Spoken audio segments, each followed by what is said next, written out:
The story of the Milwaukee monster, Jeffrey Dahmer. In the quiet neighborhoods of Milwaukee, Wisconsin, lived a man whose name would come to symbolize terror, depravity, and the darkest depths of the human psyche.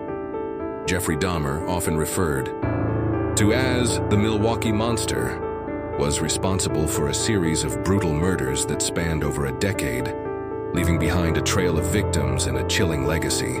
Born on May 21, 1960, Dahmer's early years were far from normal. Raised in a home filled with tension, his parents, Lionel and Joyce, had a troubled marriage. From a young age, Dahmer was an isolated child, struggling with feelings of neglect and loneliness. His parents' relationship crumbled, and Dahmer retreated further into himself. As a boy, he displayed early signs of disturbing behavior, such as collecting dead animals and performing gruesome experiments on their remains. These macabre actions were dismissed as youthful curiosity, but they were the first hints of the darkness that was to come. Dahmer's adolescence was marked by isolation. He was socially awkward, often the target of bullying, and turned to alcohol as a coping mechanism. Despite the growing turbulence within his own mind, Dahmer managed to graduate from high school in 1978, but his life seemed aimless. His inner demons began to manifest in increasingly violent ways. In 1978, at the age of 18, Dahmer committed his first murder. He lured Stephen Hicks, a 19-year-old hitchhiker, to his home with the promise of a drink. Once there, Dahmer bludgeoned him with a dumbbell, strangled him, and then dismembered the body. Dahmer kept parts of Hicks as trophies, beginning a pattern that would define his future killings. For years, Dahmer's murders followed this disturbing blueprint. He would seduce his victims with promises of money, food, or shelter, then drug and kill them. But Dahmer's obsession didn't end there. He would engage in necrophilia, preserving parts of the bodies, even attempting to keep his victims' remains in a state of controlled, zombie-like existence. The next decade was marked by a terrifying killing spree. Dahmer's method became more refined, and his crimes more horrific. He carefully chose his victims, often young men from marginalized communities. Dahmer was a master manipulator, luring his victims back to his apartment under various pretenses.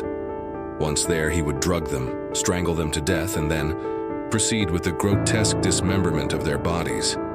Dahmer often kept skulls, bones, and other remains as macabre trophies, keeping them in his apartment. He even took photographs of his dismembered victims, documenting the gruesome process as if it were some sort of perverse ritual. Despite the brutality of his actions, Dahmer managed to evade detection for years. He blended in with his neighbors, holding down jobs and maintaining a relatively ordinary life. No one suspected the horrific crimes taking place just behind his apartment door. His unassuming appearance, combined with his polite and quiet demeanor, allowed him to continue his killing spree without raising any suspicion. But even as he went undetected, Dahmer's actions became increasingly erratic, and his need for control over his victims grew stronger. The reign of terror would finally come to an end on July 22, 1991, when one of Dahmer's intended victims, Tracy Edwards, managed to escape from his apartment. Covered in handcuffs and bloodied, Edwards ran to a nearby police officer, telling a harrowing story of captivity and horror. When the police entered Dahmer's apartment, they were met with a scene of unimaginable horror. Photographs of dismembered bodies, human remains, and jars filled with body parts filled his apartment, painting a chilling picture of Dahmer's gruesome crimes. He was arrested that day, and the police soon uncovered the full extent of his horrifying activities. In total, Dahmer confessed to the murders of 17 young men between 1978 and 1991. His crimes included not just murder, but also necrophilia, dismemberment, and even cannibalism. The shock and disgust the nation felt when Dahmer's crimes were revealed were beyond comprehension. How could someone like him, someone so ordinary in appearance, commit such horrific acts of evil? Dahmer's trial took place in 1992. Throughout proceedings, he offered chilling and emotionless confessions, explaining how he was driven by a need for control and power over his victims. His calm, detached demeanor further unsettled those who were already horrified by the graphic nature of his crimes. Dahmer was convicted and sentenced to life in prison for his actions. However, Dahmer's time behind bars was short-lived.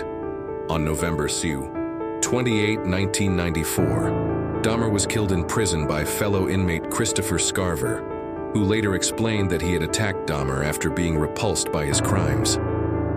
Dahmer's death was the final chapter in a life marked by violence, madness, and evil. The story of Jeffrey Dahmer,